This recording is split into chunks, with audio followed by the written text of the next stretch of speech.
18 दिनों के युद्ध में 10 दिनों तक अकेले घमासान युद्ध करके भीष्म ने पांडव पक्ष को व्याकुल कर दिया और अंत में शिखंडी के माध्यम से अपने मृत्यु का उपाय स्वयं बताकर महाभारत के इस अद्भुत योद्धा ने सरसैया पर शयन किया।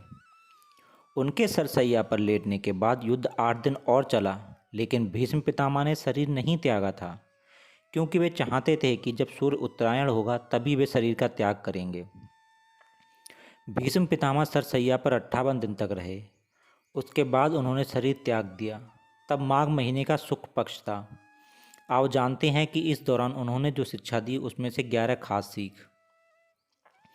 पहली सीख, ऐसे वचन बोलो जो दूसरों को प्यारे लगें।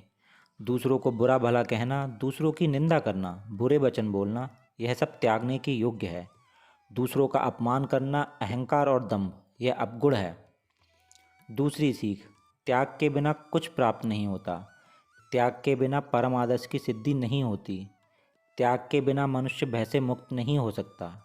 त्याग की सहायता से मनुष्य को हर प्रकार का सुख प्राप्त हो जाता है। तीसरी सीख, सुख 2 प्रकार के मनुष्यों को मिलता है। उनको जो सबसे अधिक मूर्ख हैं, दूसरे उनको जिन्होंने बुद्धि के प्रकाश में तत्व को देख लिया है। जो लोग बीच में लटक रहे हैं वे दुखी रहते हैं। वह पुरुष सुखी है जो मन को साम्यावस्था में रखता है, जो व्यर्थ चिंता नहीं करता, जो सत्य बोलता है, जो सांसारिक पदार्थों के मोह में फंसता नहीं, जिसे किसी काम के करने की विशेष चेष्टा नहीं होती। चौथी सीख, जो पुरुष अपने भविष्य पर अधिकार रखता है, अर्थात अपना पथ आप निश्चित करता है, दूसरों की कठपुतली नहीं बनता, जो समयानुकूल तुरंत विचार कर सकता है और उस पर आचरण करता है, वह पुरुष सुख को प्राप्त करता है। आलस्य मनुष्य का नाश कर देता है। पांचवी सीख, सनातन काल से जब जब किसी स्त्री का अपमान किया है उसका निश्चित ही विनाश हुआ है। भीष्म पितामह ने युधिष्ठिर को बताया कि स्त्री का पहला सुख उसका सम्मान ही है।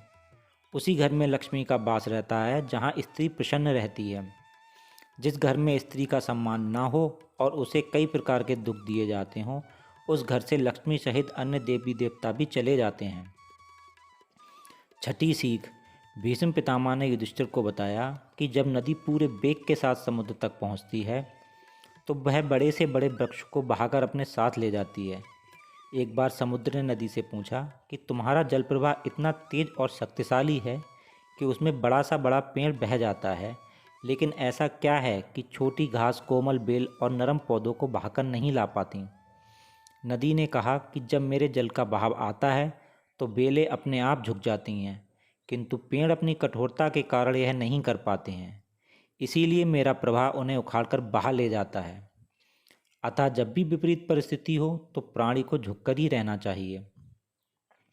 सातवीं सीख, संसार को बुढ़ापे ने हर ओर से घेरा है। मृत्यु का प्रहार उस पर हो रहा है। दिन जाता है, रात बीतती है, तुम जागते क्यों नहीं? अब भी उठो, समय व्यर्थ ना जाने दो, अपने कल्याण के लिए कुछ कर लो।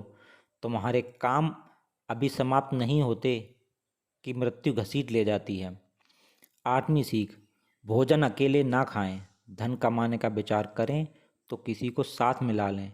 यात्रा भी अकेले ना करें। जहाँ सब सोए हुए हों वहाँ अकेले जागरण ना करें। नौवीं सीख, श्रेष्ठ और सज्जन पुरुष का चिन्ह यह है कि वह दूसरों को धनवान देखकर जलता नहीं, वह विद्वानों का सत्कार करता है और धर्म के संबंध में प्रत्येक स्थान से उपदेश सुनता है।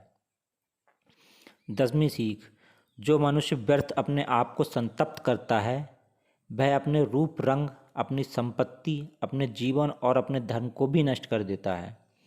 जो पुरुष शोक से बचा रहता है उसे सुख और आरोग्यता दोनों प्राप्त हो जाते हैं। 11वीं सीख, सत्य ब्रह्म है, सत्य तप है, सत्य से मनुष्य स्वर्ग को जाता है। झूठ अंधकार की तरह है, अंधकार में रहने से मनुष्य नीचे गिरता है। स्वर्ग को प्रकाश और नरक को अंधकार कहा है। सत्य धर्म सब धर्मों से उत्तम धर्म है। सत्य ही सनातन धर्म है। तप और योग सत्य से ही उत्पन्न होते हैं।